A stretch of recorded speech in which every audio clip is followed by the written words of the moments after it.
صلى عليك الله يا ابن عبد الله أحمد حبيبنا عليك السلام. ہر قسم کی حمد و ثنا اللہ رب ذوالجلال کی ذات بابرکات کے لیے بے شمار لاکھ تعداد رحمتیں برکتیں درود و سلام نازل ہو نبی دو جہاں خاتم الانبیاء حضرت محمد رسول اللہ صلی اللہ علیہ وآلہ وسلم کی ذات گرامی پر. محترم مکرم سامعین اکرام، ہم روزمرہ زندگی میں یہ دیکھتے ہیں کہ لوگوں سے کچھ ایسی غلطیاں ہوتی ہیں جن کو ہم نیکی سمجھ کر ادا کرتے ہیں. کچھ ایسے کام ہم سے ہوتے ہیں کہ اپنی طرف سے ہم یہ سمجھتے ہیں کہ میں خیر کا کام کر رہا ہوں، میں دین پر عمل کر رہا ہوں، میں کوئی نیکی کر رہا ہوں، بھلائی کر رہا ہوں، لیکن جانے انجانے میں وہ ایسا کام سرزد ہو جاتا ہے جو سراسر اللہ رب العزت کی کتاب اور حضور علیہ السلام کی سنت کے بالکل مخالف ہو جاتا ہے. یہ موضوع اس لیے بھی بیان کرنے کی ضرورت پڑی کہ ہمارے ہاں نیکی یا بلائی اور شر یا گناہ یا سنت اور بدعت اس کے درمیان ٹھیک طرح سے فرق نہیں سمجھا جا رہا. کتاب و سنت کا دائی بیت ہم ہر الحکمہ. بلائی کو ہر اچھے کام کو سنت کہہ دیتے ہیں،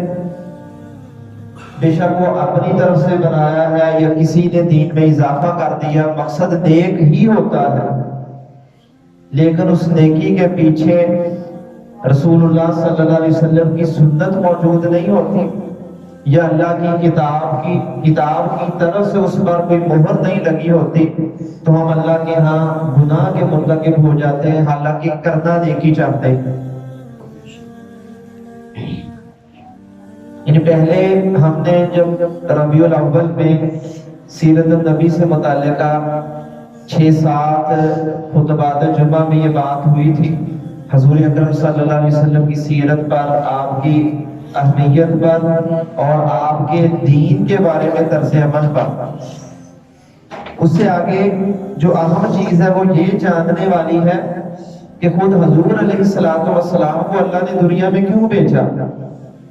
یعنی اللہ اگر چاہتے تو ویسے ہی اپنی کتاب کو رشتے کے ذریعے کہیں نازل کرتے اور کہتے کہ ٹھیک ہے یہ کتاب پکڑو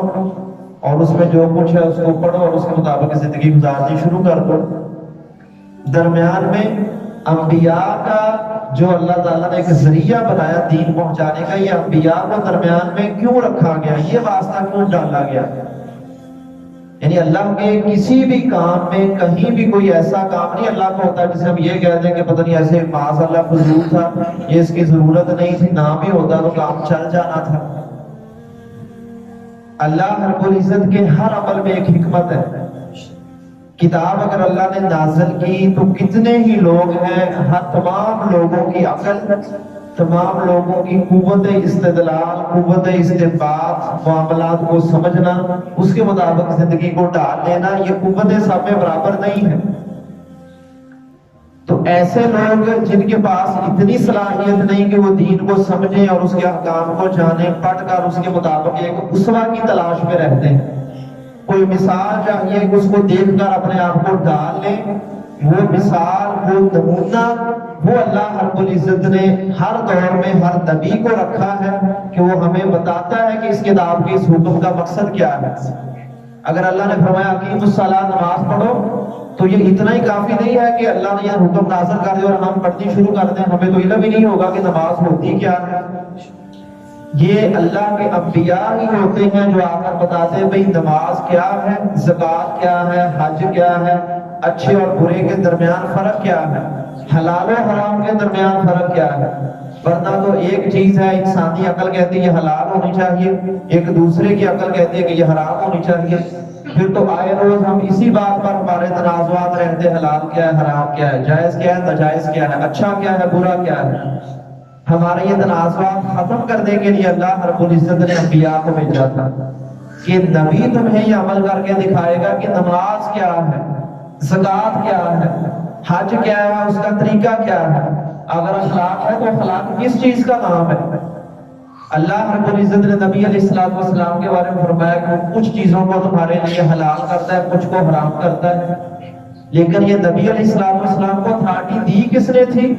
یہ اللہ رب العزت کی ہی کی طرف سے ہے۔ اب نبی کا حلال و حرام کہنا وہ گویا ایسا ہی ہے کہ اللہ رب العزت ہمیں حلال و حرام بتلا رہے ہیں۔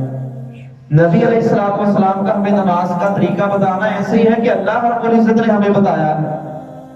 کوئی بھی عمل جو حضور اکرم صلی اللہ علیہ وسلم ہمیں کر کے دکھائیں گے وہ دوسری طرف سے اللہ ہی کی طرف سے آ رہا ہے، اور اس بات کی تصدیق اللہ نے اپنی کتاب میں فرمائی اور ہمیں یہ حکم دے کر کہا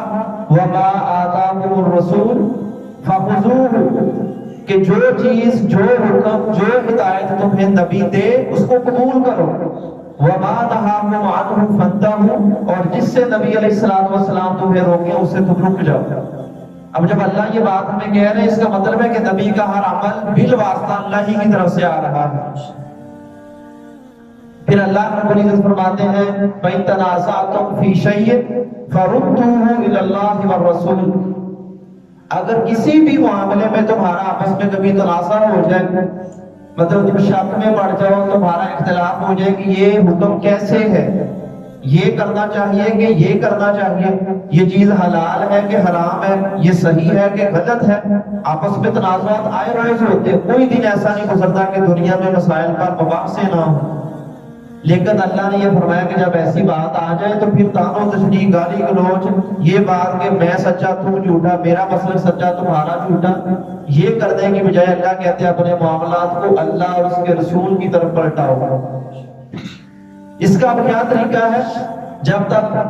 اللہ کے نبی علیہ السلام اس معاشرے میں اپنے ذاتی لحاظ سے موجود تھے تو صحابہ اپنے معاملات خود آپ کے سامنے پیش کرتے کہ یا رسول اللہ یہ مسئلہ ہے، آپ ہمیں بتائیں کہ یہ کیا ہے، کیسے کرنا ہے، اس کا درست طریقہ کیا ہے، آپ بتا دیتے مسئلہ حل ہو جاتا۔ اب جب نبی علیہ السلام ذاتی طور پر ہمیں موجود نہیں ہے تو پھر طریقہ یہ ہے کہ اس رسول علیہ السلام کی سنت، آپ کی احادیث، وہ کتابی صورت میں ہمارے پاس موجود ہے۔ ہم جس بھی مسئلہ میں اختلاف ہو اس کو اللہ کے نبی کی تعلیم پر پلٹائیں، اللہ کی کتاب کے ساتھ ہم دیکھیں کہ اس میں کیا حکم ہے، حضور اکرم کی سنت اور طریقہ کیا ہے۔ جب وہاں سے حکم مل جائے پھر ہمارے لیے ضرورت نہیں ہے کہ وہ تنازع برقرار رہے گا۔ پھر اگر برقرار رہے گا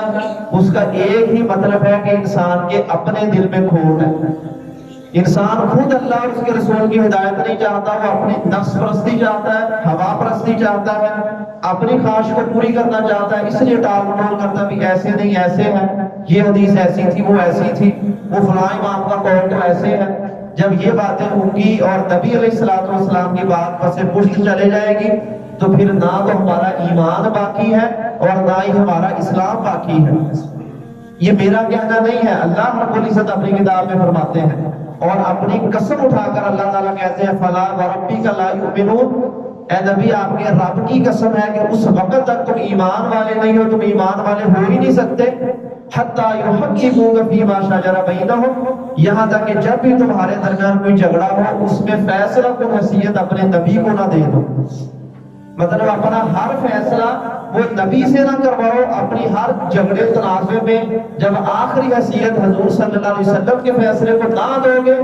تب تک تم ایمان والے نہیں ہو سکتے۔ اور یہ بات اللہ اپنی قسم اٹھا کر کہہ رہے ہیں جس میں کوئی شک کی باقی نہیں ہے۔ پھر یہی بات نہیں، اللہ کہتے ہیں فیصلہ بھی تسلیم کرو ثم لا يجدوا في انفسهم حرجا مما قضيت، اس سے اگلی بات بھی اللہ تعالیٰ نے بتائی کہ جو نبی پھر فیصلہ کر دیتا ہے جب وہاں سے جو ہدایت مل جاتی ہے اس ہدایت کے معاملے میں تمہارے دل میں کوئی حرج بھی محسوس نہیں ہونا چاہیے،